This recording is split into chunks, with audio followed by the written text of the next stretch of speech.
ಸ್ನೇಹಿತರೆ, ಧನ್ಯವಾದ. ಈ ವಿಡಿಯೋ ತುಂಬ ಮುಖ್ಯವಾಗಿದೆ.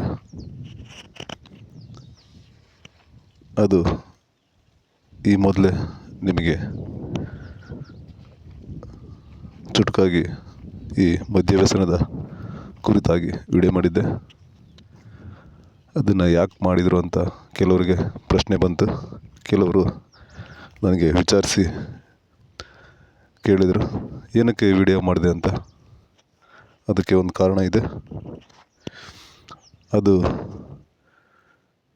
ಯಾವುದೇ ಸ್ವಾರ್ಥ ಕಾರಣ ಅಲ್ಲ. ಯಾರಿಗೆ ಮನಸ್ಸಿಗೆ ನೋವು ಉಂಟು ಮಾಡುವಂಥ ಉದ್ದೇಶ ಏನೂ ಇರಲಿಲ್ಲ. ಅದರಲ್ಲೂ ಮದ್ಯ ವ್ಯಸನಿಗಳಿಗೆ ಈ ವಿಡಿಯೋ ನೋಡಿದರೆ ಬೇಜಾರಾಗುತ್ತೆ. ಬೇಜಾರು ಆದರೂ ಪರವಾಗಿಲ್ಲ, ಇದರಿಂದ ಒಳ್ಳೆಯ ಉದ್ದೇಶ ಇದೆ, ಒಳ್ಳೆಯ ಸಂದೇಶ ಇದೆ. ಒಂದೇ ಮಾತಲ್ಲಿ ಹೇಳ್ಬೇಕಂದ್ರೆ, ನಮ್ಮ ಎಲ್ಲ ಸಹೋದರಿಯರು ಅಂದರೆ ಸ್ತ್ರೀ ಕುಲ, ತಾಯಂದರು, ಅಕ್ಕಂದರು, ತಂಗಿಯಂದರು ಮತ್ತು ಸಹೋದರಿಯರೆಲ್ಲ ಟೋಟಲ್, ಚಿಕ್ಕಮ್ಮ, ದೊಡ್ಡಮ್ಮ, ಯಾರಾಗಿರ್ಬೋದು, ಈ ಮದ್ಯ ವ್ಯಸನದ ಒಂದು ದೊಡ್ಡ ಪಿಡುಗನ್ನು ಅನುಭವಿಸ್ತಾ ಇದ್ದಾರೆ. ಅದು ಗಂಡ ಆಗಿರ್ಬೋದು, ಅಣ್ಣ ಆಗಿರ್ಬೋದು, ತಂದೆ ಆಗಿರ್ಬೋದು, ತಮ್ಮ ಆಗಿರ್ಬೋದು,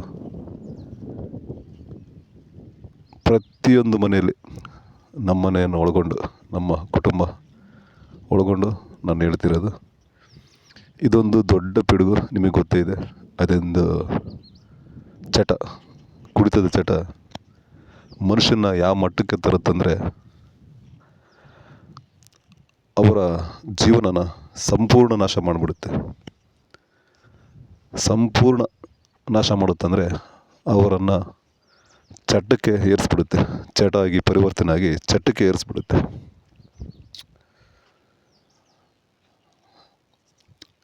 ಇದ್ರ ಬಗ್ಗೆ ನಾನು ಮಾತಾಡಬೇಕು ಅಂತ ಸುಮಾರು ಸಲ ಅಂದ್ಕೊಂಡಿದ್ದೆ. ಆದರೂ ಬಿಡು, ಇದು ಕುಡಿತದ ಚಟ ಅವರವರ ಇಷ್ಟಕ್ಕೆ ಬಿಟ್ಟಿದ್ದು. ಅವರ ಹಣ, ಅವರ ಖುಷಿ, ನಮಗೆ ಯಾಕೆ ಇದ್ರ ವಿಷಯ ಬೇಕಾಗಿಲ್ಲ ಅಂತ ಸುಮ್ಮನೆ ಇದ್ದೆ. ನನಗೆ ಈ ಕುಡಿತದ ದುಷ್ಪರಿಣಾಮ ಮತ್ತು ಅದರಿಂದ ಆಗುವ ನಷ್ಟ, ತುಂಬಲಾರದಂಥ ನಷ್ಟ, ಅದನ್ನು ಸರಿಪಡಿಸೋಕ್ಕೆ ಸಾಧ್ಯವಿಲ್ಲದಷ್ಟು ನಷ್ಟ ಆಗುತ್ತೆ ಕುಟುಂಬದಲ್ಲಿ. ಒಬ್ಬ ವ್ಯಕ್ತಿ ಕುಡಿತದ ಚಟಕ್ಕೆ ಎಡಿಕ್ಟ್ ಆಗಿರೋಂಥ ವ್ಯಕ್ತಿಯ ಕುಟುಂಬದಲ್ಲಿ ತುಂಬಲಾರದಂಥ ನಷ್ಟ ಆಗುತ್ತೆ. ಅದನ್ನು ನೋಡಿ ಕೇಳಿ ಸಮೇತ ಸುಮ್ಮನೆ ಇರೋದು ನನಗೆ ಅಷ್ಟೊಂದು ಸರಿ ಅಂತ ಕಾಣಿಸ್ಲಿಲ್ಲ. ಒಬ್ಬರು ತಂಗಿ, ನಮಗೆ ಸಂಬಂಧಪಡೋರು, ಸಂಬಂಧಿಕರೆಲ್ಲ ಒಬ್ಬ ತಂಗಿ ಒಂದು ದಿನ ತನ್ನ ಗಂಡನ ಒಂದು ಪ್ರಾಣ ಉಳಿಸ್ಕೊಳಕ್ಕೆ, ಜೀವ ಉಳಿಸ್ಕೊಳಕ್ಕೆ ಆಸ್ಪತ್ರೆಯಲ್ಲಿ ಪಟ್ಟಂಥ ಪಾಡು ಯಾರಿಗೂ ಬೇಡ. ಕೊನೆಗೆ ಆ ವ್ಯಕ್ತಿ ಬದುಕಿ ಉಳಿಲಿಲ್ಲ. ಕಾರಣ ಏನಂದರೆ, ಅವನಿಗೆ ಕರುಳು ಸುಟ್ಟೋಗಿತ್ತು, ಪ್ಯಾಂಕ್ರಟೈಟಿಸ್ ಆಗಿತ್ತು, ಕಿಡ್ನಿ ಲಿವರ್ಸ್ ಎಲ್ಲ ಫೇಲ್ ಆಗಿತ್ತು, ಮತ್ತು ಜಾಂಡೀಸು ಓವರ್ ಸ್ಟೇಜಲ್ಲಿ ಬಂದು ಅವನು ಪ್ರಾಣನ ಬಿಟ್ಟ. ಆಕೆ ಜೀವನ ಬೀದಿ ಪಾಲಾಯಿತು. ಅಂದರೆ ಕೆಟ್ಟದಾಗಿ ಭಾವಿಸ್ಬೇಡಿ. ಏನಾಯಿತು ಅಂದರೆ, ಮಕ್ಕಳ ಪರಿಸ್ಥಿತಿ ತುಂಬ ಕಷ್ಟಕ್ಕೆ ಬಂತು. ಅವರ ತಂದೆ ತಾಯಿ ತುಂಬ ನೋವನ್ನು ಅನುಭವಿಸಿದರು. ತಂದೆ ಪ್ರಾಣ ಕಳ್ಕೊಂಡ್ರು ಮಗನ ಒಂದು ಚಿಂತೆಯಲ್ಲಿ. ತಾಯಿ ಅಸ್ವಸ್ಥರಾದರು, ರೋಗಕ್ಕೆ ತುತ್ತಾದರು. ಆ ಹೆಣ್ಮಗಳ ಪರಿಸ್ಥಿತಿನೂ ತುಂಬ ಕೆಟ್ಟದಾಗಿ ಪರಿವರ್ತನೆ ಆಯಿತು. ಮಕ್ಕಳು ಸಮೇತ ಆಶ್ರಯ ಇಲ್ದಂಗೆ, ಅವರ ಒಂದು ಉಜ್ವಲದ ಭವಿಷ್ಯ ರೂಪಿಸ್ಕೊಳಕ್ಕೆ ಸಾಧ್ಯವಿಲ್ಲದಿರೋಂಥ ಪರಿಸ್ಥಿತಿ ಬಂತು. ಒಟ್ಟಾರೆ ಆ ಮಕ್ಕಳ ಭವಿಷ್ಯನೂ ಹಾಳಾಯಿತು. ಹೀಗೆ ಮತ್ತು ಈ ಕುಡಿತದ ಚಟದಿಂದ ಪ್ರತಿಯೊಂದು ಕುಟುಂಬದಲ್ಲಿ ಒಂದೊಂದು ರೀತಿಯ, ಒಬ್ಬೊಬ್ಬರಿಗೆ ಒಂದೊಂದು ರೀತಿಯ ಸಂಕಷ್ಟ ಇದ್ದೇ ಇರುತ್ತೆ. ಕುಡಿತದಿಂದ ನೆಮ್ಮದಿ ಇರಲ್ಲ, ಹಣ ಖರ್ಚಾಗುತ್ತೆ, ಆರೋಗ್ಯ ಕೆಟ್ಟೋಗುತ್ತೆ, ಗಂಡ ಹೆಂಡತಿ ಮಧ್ಯದಲ್ಲಿ ಮನಸ್ತಾಪ ಉಂಟಾಗುತ್ತೆ, ತಂದೆ ತಾಯಿಗಳ ಮಧ್ಯದಲ್ಲಿ ಜಗಳ ಆಗುತ್ತೆ, ಮಕ್ಕಳು ಮಧ್ಯದಲ್ಲಿ ಬೆಲೆ ಇರಲ್ಲ, ಸ್ನೇಹಿತರ ಮಧ್ಯದಲ್ಲಿ, ಸಮಾಜದಲ್ಲಿ ಅಕ್ಕಪಕ್ಕವ್ರ ಹತ್ರ ಸದರಾಗಬೇಕಾಗತ್ತೆ, ನಿಷ್ಠುರ ಆಗಬೇಕಾಗತ್ತೆ.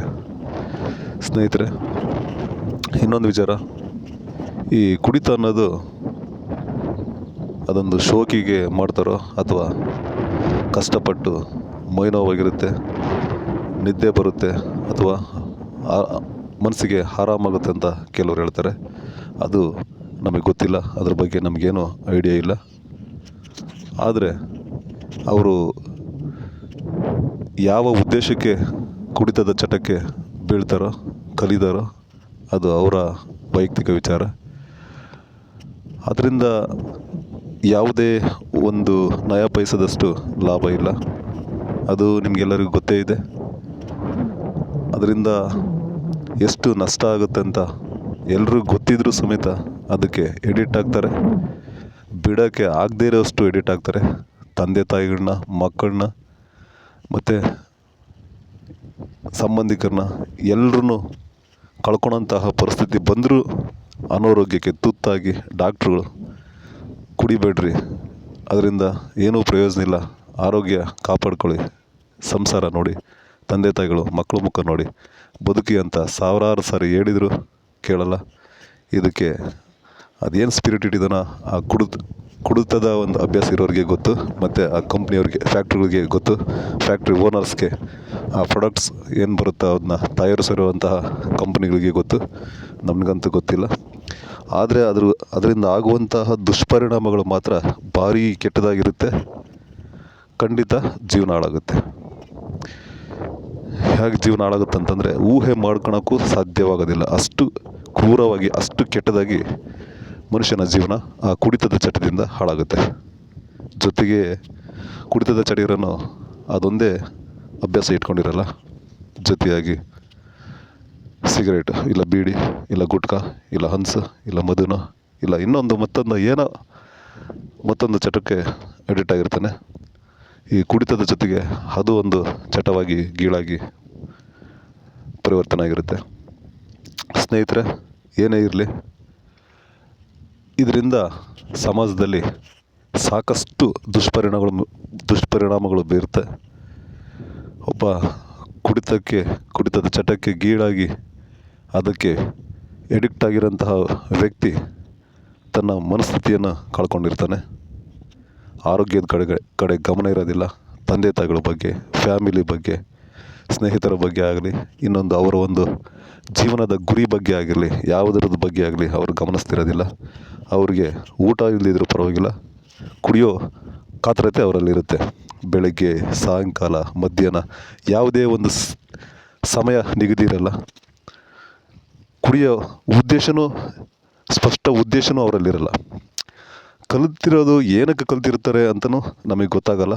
ಕಲ್ತಿರ್ತಾರೆ, ಆದರೆ ಬಿಡೋಕ್ಕಂತೂ ಸಾಧ್ಯವಿಲ್ಲದಂಥ ಪರಿಸ್ಥಿತಿಯಲ್ಲಿರ್ತಾರೆ ಅವರು. ಕೆಲವರು ಬಿಡ್ತಾರೆ. ಹೆಂಗೆ ಬಿಡ್ತಾರೆ ಅಂದರೆ, ಮನಸ್ಸಿಗೆ ತಿಳ್ಕೊಂಡು ಅವರ ಒಂದು ಭವಿಷ್ಯಕ್ಕೋಸ್ಕರ ಅರ್ಥ ಮಾಡ್ಕೊಂಡು ಬಿಡುವಂತಹ ವ್ಯಕ್ತಿಗಳು ಇದ್ದಾರೆ. ಖಂಡಿತ ಅವರು ಬದಲಾದರೆ ಎಲ್ಲರಿಗೂ, ಅವರ ಫ್ಯಾಮಿಲಿಗೆ ಒಳ್ಳೆಯದು, ಅವ್ರ ಜೀವನಕ್ಕೆ ಒಳ್ಳೆಯದು. ಮತ್ತು ಕೆಲವರು ಅದಕ್ಕೆ ಎಡಿಕ್ಟ್ ಆಗಿರೋಂತಹ ವ್ಯಕ್ತಿಗಳು ಜೀವನನೇ ಕಳ್ಕೊತಾರೆ, ಪ್ರಾಣನೇ ತ್ಯಾಗ ಮಾಡ್ತಾರೆ. ಅವರ ಮಕ್ಕಳ ಪರಿಸ್ಥಿತಿ, ಅವರ ಹೆಂಡತಿ ತಂದೆ ತಾಯಿಗಳ ಪರಿಸ್ಥಿತಿ ಎಷ್ಟು ಕ್ರೂರವಾಗಿ ಬೀಳುತ್ತೆ. ಕೆಲವು ಎಷ್ಟೋ ಸಂಸಾರಗಳು ಬೀದಿಗೆ ಬಿದ್ದಿದ್ದಾವೆ. ಅದನ್ನು ಗಮನಿಸಿರ್ತೀರ ಸ್ನೇಹಿತರೆ. ಆದ್ರೂ ಎಷ್ಟೋ ಜನ ಅರ್ಥ ಮಾಡ್ಕೊಳೋದಿಲ್ಲ. ಖಂಡಿತ ಇದ್ರ ಬಗ್ಗೆ ಹೆಚ್ಚಿನದಾಗಿ ನಾನು ಹೇಳೋಷ್ಟು ದೊಡ್ಡ ವ್ಯಕ್ತಿ ಏನಲ್ಲ. ಖಂಡಿತ ಈ ಕುಡಿತದ ಚಟಕ್ಕೆ ಹೊಂದಿಕೊಂಡಿರುವಂತಹ ಯಾವುದೇ ವ್ಯಕ್ತಿಯಾಗಿರಲಿ ಖಂಡಿತ ಈ ವಿಡಿಯೋ ನೋಡಿ ಆಗಲಿ ನಮ್ಮಂಥ ಎರಡು ಒಳ್ಳೆಯ ಉದ್ದೇಶ ಇಟ್ಟುಕೊಂಡು ಮಾತಾಡೋರನ್ನ ವಿರೋಧ ಮಾಡಬೇಡಿ. ದಯವಿಟ್ಟು ಇದರಿಂದ ಒಳ್ಳೆಯ ಉದ್ದೇಶ ಇದೆ, ಒಳ್ಳೆಯ ಉದ್ದೇಶಕ್ಕೋಸ್ಕರ ವಿಡಿಯೋ ಮಾಡಿದ್ದಾರೆ ಅಂತ ಖಂಡಿತ ಅರ್ಥ ಮಾಡ್ಕೊಳ್ಳಿ. ತನ್ನ ತಪ್ಪುಗಳನ್ನು ತಿದ್ದುಕೊಳ್ಳಿ, ಕುಡಿಯೋದನ್ನು ಬಿಟ್ಬಿಡಿ. ನಾನು ಸುಮಾರು ಜನನ ಅಬ್ಸರ್ವ್ ಮಾಡಿದ್ದೀನಿ. ಆ ಕುಡಿತದ ಚಟದಿಂದ ಕಳ್ತನ ಮಾಡ್ತಾರೆ, ಸುಮ್ಮನೆ ಕಾಲು ಕೆದರಿ ಬೇರೆಯವ್ರ ಹತ್ರ ಜಗಳ ಮಾಡ್ತಾರೆ, ಸುಮ್ಮನೆ ಇರೋದಿಲ್ಲ, ಬೇರೆಯವ್ರಿಗೆ ಕಿರಿಕ್ ಮಾಡ್ತಾರೆ, ಇನ್ನೊಬ್ಬರಿಗೆ ತೊಂದರೆ ಕೊಡ್ತಾರೆ, ಕೆಟ್ಟ ಮಾತನ್ನು ಬಳಸ್ತಾರೆ, ಆ ಕುಡಿಯೋದಕ್ಕೋಸ್ಕರ ಕಳ್ತನ ಮಾಡ್ತಾರೆ. ಆಮೇಲೆ ಮತ್ತೆ ಅದರಿಂದ ಏನು ಬೇಕಾದ್ರೂ ಯಾವ ಕೀಳು ಮಟ್ಟಕ್ಕಾದರೂ ಬರ್ತಾರೆ. ಕುಡಿಯೋ ಅಭ್ಯಾಸ ಇರೋಂಥ ವ್ಯಕ್ತಿ ಆ ಸಮಯದಲ್ಲಿ ಕುಡಿಯೋದಕ್ಕೋಸ್ಕರ ಯಾವ ಕೀಳು ಮಟ್ಟಕ್ಕಾದರೂ ಇಳಿತಾರೆ, ಕೈಕಾಲಾದರೂ ಹಿಡಿತಾರೆ, ಬೇಡ್ತಾರೆ. ಮನೇಲಿ ಒಂದೊತ್ತು ಊಟಕ್ಕೆ ಇಲ್ದಿದ್ರೂ ಪರವಾಗಿಲ್ಲ, ಅವರು ಕುಡಿಲೇಬೇಕು, ಕುಡಿದ್ರೆ ಮಾತ್ರ ಜೀವನ ಅನ್ನೋ ಪರಿಸ್ಥಿತಿಗೆ ಬಂದಿರ್ತಾರೆ ಗೆಳೆಯರೆ, ಸ್ನೇಹಿತರೆ. ಖಂಡಿತ ಸ್ಪಷ್ಟವಾಗಿ ಹೇಳ್ತೀನಿ ಕೇಳ್ರಿ. ನಾನು ಸುಮಾರು ಕೇಸ್ಗಳನ್ನು ನೋಡಿದ್ದೀನಿ. ತಂದೆ ತಾಯಿಗಳು ಊಟಕ್ಕೂ ಇಲ್ಲದೆ ಬಿಸಿಲಲ್ಲಿ ದುಡಿದು ತಿನ್ನೋಂಥ ಪರಿಸ್ಥಿತಿ ಬಂದಿದೆ. ಕುಡಿತದ ಚಟಕ್ಕೆ ಬಲಿಯಾಗಿರುವಂತಹ ಹೆಂಡತಿಗಳು, ಮಕ್ಕಳು ಬೆಂಗಳೂರಲ್ಲಿ ದುಡಿತಾ ಇದ್ದಾರೆ, ಬಿಸಿಲಲ್ಲಿ ದುಡಿತಾ ಇದ್ದಾರೆ. ಒಂದು ಹೊತ್ತಿನ ಊಟಕ್ಕೂ ಕಷ್ಟಪಡಬೇಕಾದಂಥ ಪರಿಸ್ಥಿತಿ ಬಂದಿದೆ. ಕುಡಿದು ಸತ್ತೋಗ್ಬಿಡ್ತೀರ, ನಿಮಗೆ ಏನೂ ಗೊತ್ತಾಗೋದಿಲ್ಲ. ಬದುಕಿ ಉಳಿದಿರೋರಂಥ ಪರಿಸ್ಥಿತಿ ಎಷ್ಟು ಕೆಟ್ಟದಾಗಿರುತ್ತಂತ ಊಹೆ ಮಾಡೋಕ್ಕೂ ಆಗೋದಿಲ್ಲ ಸ್ನೇಹಿತರೆ. ಖಂಡಿತ ಕುಡಿಯೋದನ್ನು ಬಿಡಿ. ಅದರಿಂದ ಕಿಂಚಿತ್ತು ಏನು ಲಾಭ ಇಲ್ಲ, 5 ಪೈಸೆನೂ ಲಾಭ ಇಲ್ಲ ಖಂಡಿತ ಸ್ನೇಹಿತರೆ. ದಯವಿಟ್ಟು ಕುಡಿತದ ಚಟದಿಂದ ಹೊರ ಬನ್ನಿ. ಯಾವುದೇ ಕಾರಣಕ್ಕೂ ಅಪ್ರಯೋಜಕವಾದಂತಹ ಒಂದು ದುಶ್ಚಟದಿಂದ ಯಾವುದೇ ಪ್ರಯೋಜನ ಇಲ್ಲ. ಮಾನಸಿಕವಾಗಿ ನೆಮ್ಮದಿ ಇರಲ್ಲ. ತಂದೆ ತಾಯಿಗಳು, ಅಣ್ಣ ತಮ್ಮಂದಿಗಳು, ಮಕ್ಕಳು ಸಂಸಾರದಲ್ಲಿ ಬಿರುಕು ಬರುತ್ತೆ, ಆರೋಗ್ಯ ಕೆಡುತ್ತೆ, ಹಣ ಖರ್ಚಾಗುತ್ತೆ. ದಿನಕ್ಕೆ 100 ರೂಪಾಯಿ ಪ್ಲಸ್ ಅದು ಇದು ಖರ್ಚು ಅಂತೇಳಿ 50 ರೂಪಾಯಿ, 150 ರೂಪಾಯಿ ಖರ್ಚಿಟ್ಕೊಂಡ್ರು ಎಷ್ಟಾಗುತ್ತೆ? 45,000 ಖರ್ಚಾಗುತ್ತೆ. 4,500 ರೂಪಾಯಿ ಖರ್ಚಾಗುತ್ತೆ ಒಂದು ತಿಂಗಳಿಗೆ. ಒಂದು ವರ್ಷಕ್ಕೆ 45,000 ಅಂದ್ರೂ ಸುಮಾರು 10 ವರ್ಷಕ್ಕೆ 15 ವರ್ಷದಿಂದ ಅದಕ್ಕೆ ಎಡಿಟ್ ಆಗಿರೋರು ಎಷ್ಟು ಖರ್ಚು ಮಾಡಿರ್ತೀರ ನೀವೇ ನೋಡಿ. ಒಂದು ಸೈಟ್ ತಗೊಂಡಿರ್ಬೋದು, ಇಲ್ಲ ಏನಾದರೂ ಒಂದು ಬಿಸ್ನೆಸ್ಗೆ ಇನ್ವೆಸ್ಟ್ಮೆಂಟ್ ಮಾಡಿ ವ್ಯಾಪಾರ ಮಾಡಿ ಸಂಸಾರನ ತೂಗಿಸ್ಬೋದು. ಆ ಥರ ಒಂದು ದಾರಿ ಹುಡ್ಕೊಳ್ಳಿ. ಖಂಡಿತ ಆ ಚಟದಿಂದ ಹತ್ಬೇಡಿ. ಖಂಡಿತ ಒಳ್ಳೆಯದಾಗುತ್ತೆ. ಒಳ್ಳೆಯ ಉದ್ದೇಶದಿಂದ ಹೇಳ್ತಿದ್ದೀನಿ ಸ್ನೇಹಿತರೆ.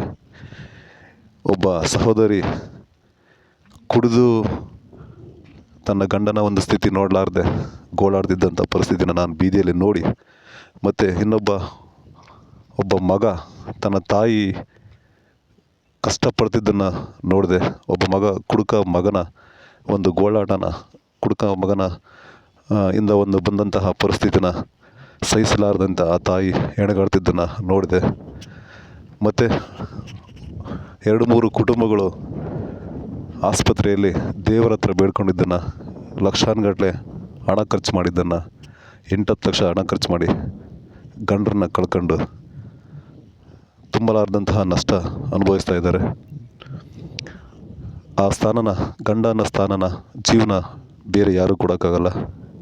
ಖಂಡಿತ ಆ ಒಂದು ಸ್ಥಾನಮಾನನ ಯಾವತ್ತೂ ಉಳಿಸಿ ಅವ್ರ ಜೊತೆ ಬದುಕಿ ಬಾಳಿ, ಯಾವುದೇ ರೀತಿ ಲಾಭ ಇಲ್ದಿರೋಂತಹ ಆ ಕುಡಿತದ ಚಟಕ್ಕೆ ಬಲಿಯಾಗಿ ಜೀವನ ಕಳ್ಕೊಬೇಡಿ, ಹಾಳು ಮಾಡ್ಕೋಬೇಡಿ. ಎಷ್ಟೋ ಜನ ಆ ಕುಡಿತದ ಚಟದಿಂದ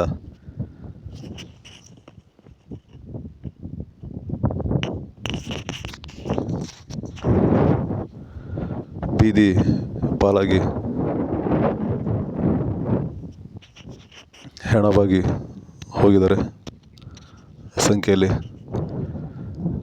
ಮತ್ತು ಇನ್ನು ಹೇಳ್ಬೇಕಂದ್ರೆ ಕುಡಿತದ ಚಟದಿಂದ ಆಕ್ಸಿಡೆಂಟ್ಗಳಾಗ್ತವೆ, ಮತ್ತು ಕೊಲೆ ಸುಲಿಗೆಗಳು ಆಗೋಂಥ ಸಂದರ್ಭಗಳು ಹೆಚ್ಚಾಗಿರ್ತವೆ. ಒಟ್ಟಾರೆ ಮನಸ್ಸಿನ ಪರಿಸ್ಥಿತಿ ಭಾರಿ ಕೆಟ್ಟದ್ದ ರೀತಿಯಲ್ಲಿರುತ್ತೆ. ಅದಕ್ಕಾಗಿ ಸ್ನೇಹಿತರೆ, ಕುಡಿಯೋದನ್ನು ಬಿಡಿ, ಒಳ್ಳೆಯದನ್ನು ಅಭ್ಯಾಸ ಮಾಡ್ಕೊಳ್ಳಿ. ಬೀಡಿ, ಸಿಗರೇಟು, ಗುಟ್ಕಾ ಯಾವುದು ಏನೂ ಪ್ರಯೋಜನ ಇಲ್ಲ ಸ್ನೇಹಿತರೆ. ದುಡೀರಿ, ಏನಾದರೂ ವ್ಯಾಪಾರ ಮಾಡಿ, ಇನ್ವೆಸ್ಟ್ ಮಾಡಿ, ಹೆಂಡತಿ ಮಕ್ಕಳನ್ನ ಚೆನ್ನಾಗಿ ನೋಡ್ಕೊಳ್ಳಿ, ತಂದೆ ತಾಯಿಗಳನ್ನ ಚೆನ್ನಾಗಿ ನೋಡ್ಕೊಳ್ಳಿ, ನಿಮ್ಮ ಭವಿಷ್ಯನ ರೂಪಿಸ್ಕೊಳ್ಳಿ. ಸಾವು ಎಲ್ರಿಗೂ ಬರುತ್ತೆ, ಆದರೆ ಯಾವಾಗ ಯಾರಿಗೆ ಹೇಗೆ ಸಾವು ಬರುತ್ತೆ ಅಂತ ಯಾರಿಗೂ ಗೊತ್ತಿಲ್ಲ. ಖಂಡಿತ ಸಾವು ಅದಾಗೆ ಬಂದರೆ ಪರವಾಗಿಲ್ಲ. ಈ ದೇವರು ಸೃಷ್ಟಿ ಮಾಡಿರುವಂಥ ಈ ದೇಹನ, ಈ ಜೀವನ ದೇವರು ತಗೊಂಡೋಗಲಿ. ಅದು ಸಾವು ಯಾವಾಗ ಬಂದರೂ ಸ್ವೀಕರಿಸೋಣ. ಆದರೆ ಖಂಡಿತ ನಾವು ಆರೋಗ್ಯನ ಕೆಡಿಸ್ಕೊಳ್ಳೋದು ಬೇಡ. ನಮ್ಮನ್ನೇ ನಂಬಿಕೊಂಡು ಬಂದಿರುವಂತಹ ನಮ್ಮ ಕುಟುಂಬನ, ತಂದೆ ತಾಯಿಗಳನ್ನ ನೋಡ್ಕೊಳ್ಳೋಣ. ಅವರ ಪ್ರೀತಿಗೆ ನಾವು ಋಣಿಯಾಗಿರೋಣ. ಯಾವುದೇ ರೀತಿ ದುಶ್ಚಟಗಳಿಗೆ ಬಲಿಯಾಗಿ ಸಂಸಾರಗಳು ಬೀದಿಗೆ ಬರೋದು ಬೇಡ. ಎಲ್ಲರ ಕುಟುಂಬದಲ್ಲೂ, ಒಬ್ಬರ ಒಂದು ಕುಟುಂಬದಲ್ಲೂ ಯಾರಾದರೂ ಈ ಕುಡಿತದ ಚಟದಿಂದ ನೋವನ್ನು ಅನುಭವಿಸ್ತಾ ಇದ್ದಾರೆ. ಇನ್ನೊಂದು ಮುಖ್ಯವಾದ ವಿಚಾರ ಅಂದರೆ, ಸ್ತ್ರೀಯರನ್ನು ಸೇರಿಸಿ ಹೇಳ್ತಿರೋದು. ಮುದುಕರು ಮತ್ತು ವಯಸ್ಕರು ಸಮೇತ ಹೆಣ್ಮಕ್ಳು ಕುಡಿಯೋ ಚಟಕ್ಕೆ ಗೀಳಾಗಿದ್ದಾರೆ, ಕುಡಿಯೋ ಚಟಕ್ಕೆ ಬಿದ್ದಿದ್ದಾರೆ. ಖಂಡಿತ ಇದು ಸಮಾಜಕ್ಕೆ ಕಂಟಕ. ಸ್ತ್ರೀಯರು ಒಳ್ಳೆ ಗೌರವ ಸ್ಥಾನಕ್ಕೆ ಪಾತ್ರರಾಗಿರುವಂಥವರು, ತಾಯಿ ಸ್ಥಾನದಲ್ಲಿರುವಂತಹವರು, ಮಕ್ಕಳನ್ನ ಪಾಲನೆ ಪೋಷಣೆ ಮಾಡಿ ತಿದ್ದಿ ಬುದ್ಧಿ ಹೇಳುವಂತಹ ಸ್ತ್ರೀಯರು ತಾವೇ ತಪ್ಪು ಮಾಡಿದರೆ ಹೇಗಿರುತ್ತೆ ಹೇಳಿ? ಖಂಡಿತ ಮಕ್ಕಳಿಗೆ, ತನ್ನ ಗಂಡರಿಗೆ ತಿದ್ದಿ ಹೇಳಿ, ತಾವು ತಿದ್ಕೊಳ್ಳಿ, ಒಳ್ಳೆಯದಾಗುತ್ತೆ. ಖಂಡಿತ ಜೀವನ ಚೆನ್ನಾಗಿರುತ್ತೆ. ಇವತ್ತೇ ಯಾರು ಹೇಳಿದ್ರೂ ಕೇಳಲ್ಲ ಅಂಥ ಪರಿಸ್ಥಿತಿ ಇರುತ್ತೆ ಕುಡಿತದ ಚಟಕ್ಕೆ ಗೀಳಾಗಿರೋರು. ಆದರೂ ತಿಳ್ಕೊಳ್ಳಿ, ಬಿಡುವಂತಹ ಮನಸ್ಥಿತಿ ಉಳ್ಳವ್ರು ಇರ್ತಾರೆ, ಬಿಡೋಕ್ಕಾಗದೇ ಇರುವಂತಹ ಪರಿಸ್ಥಿತಿ ಉಳ್ಳವ್ರು ಇರ್ತಾರೆ. ಬಿಡುವಕ್ಕಂಥ ಮನಸ್ಸಿದ್ರೆ ಯಾವ ಹಾಸ್ಪಿಟ್ಲಿಗೂ ಹೋಗೋದು ಬೇಕಾಗಿಲ್ಲ. ದುಶ್ಚಟಗಳನ್ನು ನಿವಾರಣೆ ಮಾಡುವಂತಹ ಒಂದು ಯಾವುದೇ ಕೇಂದ್ರಗಳಿಗೂ ಭೇಟಿ ಕೊಡುವಂತಹ, ಅದಕ್ಕೆ ಸೇರಿಕೊಳ್ಳುವಂಥ ಅವಶ್ಯಕತೆಯೂ ಇಲ್ಲ. ಗಟ್ಟಿ ಮನಸ್ಸಿದ್ರೆ ಸಾಕು, ತೀರ್ಮಾನ ತಗೊಂಡ್ರೆ ಸಾಕು. ನಾವು ಕುಡಿಯೋದು ಬೇಡ, ಚೆನ್ನಾಗಿರೋಣ ಅಂದ್ಕೊಂಡ್ರೆ ಸಾಕು. ಒಂದು ಗುರಿ ಇರಬೇಕು, ಜೀವನದ ಬಗ್ಗೆ ಗಮನ ಇರಬೇಕು, ಲೈಫ್ ಬಗ್ಗೆ ಫೋಕಸ್ ಮಾಡಿ ಚೆನ್ನಾಗಿರ್ತೀರ. ದುಡಿಮೆಯ ಮಾರ್ಗವನ್ನು ಕಂಡುಹಿಡ್ಕೊಳ್ಳಿ, ಚೆನ್ನಾಗಿರಿ, ಎಲ್ಲ ಒಳ್ಳೆಯದಾಗುತ್ತೆ. ಇನ್ನು ಬೇರೆ ಬೇರೆ ವಿಚಾರಗಳನ್ನ ಹೇಳಬೇಕು. ಈ ಕುಡಿತದ ಚಟದಿಂದ ಎಷ್ಟು ಜೀವನ ಹಾಳಾಗುತ್ತೆ, ಆರೋಗ್ಯ, ಹಣ, ನೆಮ್ಮದಿ, ಜೀವನ ಎಲ್ಲ ಹಾಳಾಗುತ್ತೆ. ಅದರಿಂದ ಮತ್ತೆ ನಿಮ್ಮ ಮುಂದೆ ಇದರ ವಿಚಾರ ಕುರಿತಾಗಿ ಮಾತಾಡೋ ಪ್ರಯತ್ನ ಮಾಡ್ತೀನಿ. ಧನ್ಯವಾದ. ಈ ವಿಡಿಯೋನ ಮಾಡಿದ್ದಕ್ಕೆ ಕೆಲವರು ವಿರೋಧ ವ್ಯಕ್ತಪಡಿಸ್ತಾರೆ. ಖಂಡಿತ ನಾನು ವಿರೋಧ ಮಾಡುವಂತಹ ಯಾವುದೇ ಉದ್ದೇಶ ಇಟ್ಕೊಂಡು ಈ ವಿಡಿಯೋ ಮಾಡಿಲ್ಲ.